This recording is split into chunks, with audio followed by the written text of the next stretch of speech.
আপনি দেখবেন দলে দলে লোকজন কালিমা পড়ে মুসলমান হয়, দলে দলে সবাই যদি মুসলমান হয়ে যায় তার মানে বিশ্ব নবীর দাওয়াতি মিশন কমপ্লিট, ঠিক কিনা? নবীর পৃথিবীতে রাখার দরকার নাই। এই সূরা নাজিলের পরে বিশ্ব নবী পৃথিবীতে বেঁচেছিলেন মাত্র 80 দিন। কয়দিন? কথা বলেন কয়দিন? এই সূরা নাজিলের পর বিশ্ব নবী বলতেন, ওয়াকাদ নুঈতু ইলা নাফসি, আমার আত্মার মধ্যে বারবার রব্বুল আলামিন এই তথ্য দেয় আমি আর বেশি দিন বাঁচব না।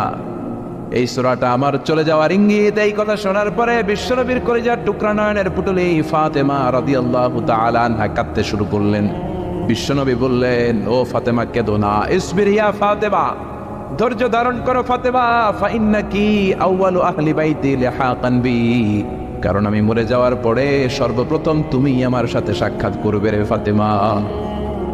বিশ্বনবীর ইন্তেকালের পরে মাত্র 6 মাসের ব্যবধানে